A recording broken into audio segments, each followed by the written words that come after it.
The movie begins with the narration of Nazi forces fighting against Allied countries. Then, a Nazi soldier is riding a white horse and observing the battlefield when he's jumped and murdered by Sergeant Don Collier, better known as War Daddy, during the war. War Daddy soon releases the horse and returns to the Fury tank where his troops, Boyd Bible Swan, Trini Gordo Garcia, and Grady Kunas Travis, are. Meanwhile, Bible, Gordo, and Kunas discuss their fallen buddy, Red, and then War Daddy appears and gives them an order. After a while, Private Norman Ellison approaches him and presents himself as his new bow gunner and assistance driver. Norman also says he had only been in the service for 8 weeks. Thus, War Daddy instructs him to proceed to the rest of the troop but avoid getting close to anyone. Norman then proceeds and discovers the others repairing Fury. The 3 men then question him about his army career and intimidate him. Then Kunas instructs him to clean Fury's insides. He sees the inside of a tank for the first time and begins washing the blood away, but when he sees a torn-off face, he jumps out of the tank and pukes. Meanwhile, War Daddy discusses their situation with his men when the other soldiers bring an SS soldier prisoner into the camp. He angrily attacks the prisoner, but his comrades stop him. He then orders Norman to kill every German soldier he sees, but it turns out he hasn't killed anyone yet, so War Daddy gives him a gun, and Kunas teaches him how to use it. War Daddy then talks to the other soldiers about their next move, wherein he will be their platoon sergeant. After their discussion, they get up and ride out.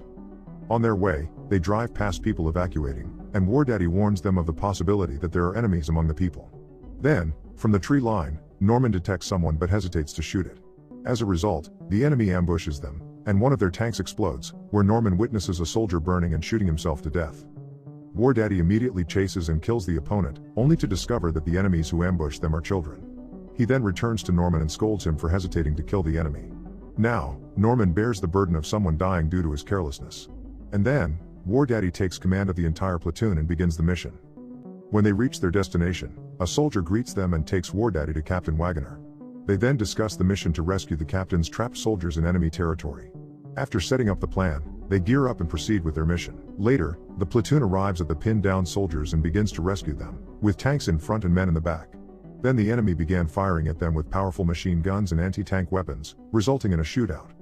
After the gunfight, Gordo reprimands Norman for not killing their enemies and orders him to shoot the opponent lying on the ground. He refuses, believing they are dead, but Gordo insists on double-tapping them. He then breaks down and refuses to fight, so War Daddy scolds him, and Gordo consoles him, telling him it's all part of the war. After they successfully beat the Nazi soldiers, War Daddy confronts Norman about his faults. Norman then reveals that he has not been trained for battle but has been pulled out and transferred to Germany. Then, other soldiers capture a Nazi soldier dressed in American clothing and toys with him. War Daddy intervenes and orders Norman to assassinate the Nazis.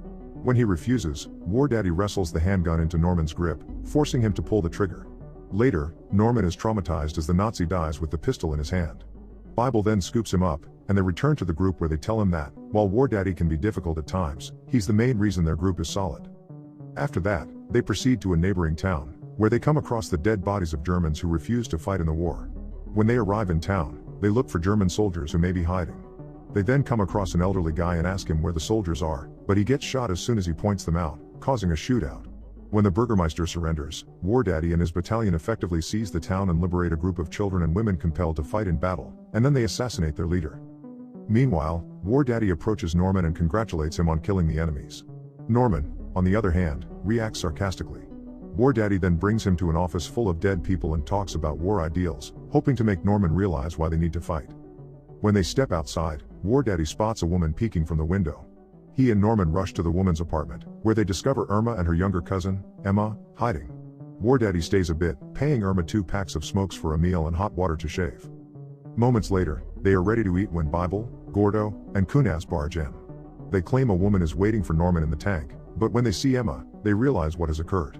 Then, they, particularly Kunas, begin bullying Norman and harassing Emma, but War Daddy intervenes. All of them then share a meal when Gordo shares a story, and tension builds among them. War Daddy then warns them not to ruin his mealtime, but Gordo goes on with a story about how to slaughter a horse.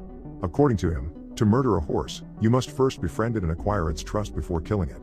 Despite War Daddy advising him to stop talking, Bible and Kunas support him. Afterward, War Daddy sarcastically thanks them for the conversation, slams the table, and spits on Kunas. When a soldier arrives and calls for them, Gordo apologizes. They then receive orders to capture and hold on to a crossroad, but this mission is difficult because they have yet to determine what they will face. While preparing to leave, a German shell hits the town, exactly the house of Irma and Emma. Norman then rushes over to her, and Kunas follows. He subsequently finds Emma dead, which further traumatizes him and fuels his hatred for the Nazis. Then, Kunas tries to push him back into the tank, but he resists, so Kunas lets him punch him to vent his frustrations before moving him back into the tank. The squad then departs, and Emma's death still devastates Norman. Seeing him, War Daddy speaks to him, telling him that death is unavoidable in war. Meanwhile, on their way to the crossroads, enemy forces riding a Tiger tank ambush them. While they have difficulty finishing the enemy has taken out Sergeant Davis, Sergeant Binkowski, and their troops. As commanded by War Daddy, Fury is now having a standoff with the Tiger tank. With him strategizing their attacks, they destroy the Tiger tank and kill the enemy soldiers. After that, he realizes he and his troop are the only survivors again. He then tries to tell his superiors what has occurred, but he cannot do so due to radio damage. Despite being stressed and devastated, he, Bible, Gordo, Kunas, and Norman laugh it off and continue with the mission. Fury then arrives at a fork in the road but becomes stuck after walking on a landmine, so War Daddy directs Kunas and Norman to investigate a nearby building. Inside the building, Kunas apologizes to Norman. Later, they return to the squad after discovering nothing but a dead German soldier. War Daddy then orders Norman to protect them from the high ground. Meanwhile, Norman is eating when he hears something and glances back to see a battalion of German soldiers marching their way. He immediately dashes off to inform War Daddy and the others about the approaching division. When War Daddy hears the chanting of the marching enemies, he recognizes them as the SS battalion. Despite Bible's desire to escape, War Daddy insists on staying and completing their task. Still, Kunas points out that the five don't stand a chance against a battalion of adversaries. Eventually, War Daddy permits them to go, but he will stay and guard the crossroads because it is their mission. He can't just quit it as a platoon leader. Norman then decides to stay, and the rest follow. After that, they question War Daddy about his plans, and he tells them to find and burn the bodies of German soldiers. They also disguise Fury as a wrecked tank and hide within it. Then they wait for the right moment to assault, considering their low ammo supply. Inside the tank, War Daddy discovers alcohol while preparing their weapons, and they have their last drink. Bible talks about the verse he always thinks about, knowing that this could be their last moment as a platoon. War Daddy then recited the book and chapter where his favorite verse originated. During their conversations, they also give Norman the war nickname Machine because, according to Kunas, he's a fighting, murdering, and sex machine. Machine then notices the enemy approaching their tank and alerts the others. Opponents start to surround Fury, and as one of them opens a hatch, Machine shoots him, and the fighting begins. They start throwing grenades and blowing up their trucks, and then they also blow up a building where many German soldiers are hiding. The German soldiers then begin to fire back. Still, under War Daddy's guidance, the five aim to gain an advantage, killing many enemy soldiers.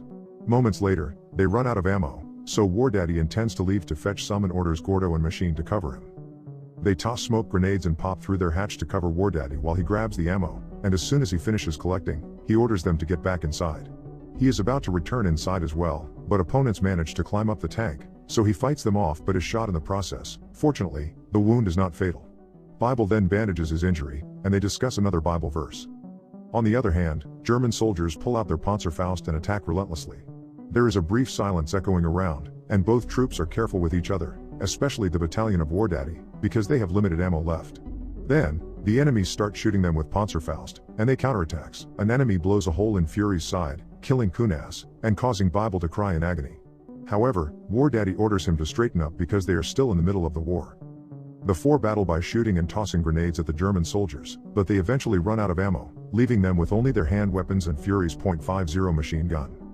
The Nazi soldiers, on the other hand, are aware that they are running out of bullets and intend to kill them off. Back to Fury, the four prepare to get out, and a shootout breaks out again, so War Daddy takes place in the machine gun while the others are with their weapons. Later, when Bible runs out of bullets, he goes outside to borrow one from a dead enemy. Meanwhile, Gordo is preparing to throw a grenade when he gets shot, causing the grenade to fall off inside the tank. He then uses his body to contain the explosion, protecting War Daddy and Machine. Outside, the Nazi whose Bible attempts to steal his weapon is still alive and holds him down. He is about to get attacked by another enemy when Machine shows up and saves him. The two get back inside the tank when the enemies throw smoke grenades. Then, an enemy carrying a sniper crawls carefully and approaches Fury. War Daddy then asks Bible for a grenade as he fights off invaders, but as soon as Bible emerges out of the hatch, he's shot. The sniper shoots again and hits War Daddy. Trying to secure the kill, he reshoots him, but War Daddy manages to get into the tank. Inside, War Daddy and Machine talk sincerely. Machine admits that he's scared and wants to surrender. Yet, War Daddy tells him that they will torture him to death. Outside, enemy soldiers swarm the tank and drop a grenade inside. Machine rushes via the tank's bottom hatch and covers himself with mud. When a German soldier spots him, he silently begs for his life, which the soldier does. The following day, he hears a white horse passing by, and he gets back inside the tank and covers the dead body of War Daddy. And then, he hears noises outside, so he gets War Daddy's revolver and prepares to fight. But he's relieved to see that the one who opens the hatch is an American soldier. They then declare him a hero and bring him to an ambulance. The movie ends with an image of Fury, substantially damaged, with dead bodies of German soldiers scattered around and Norman Ellison, now known as Machine, as the sole survivor. Thanks for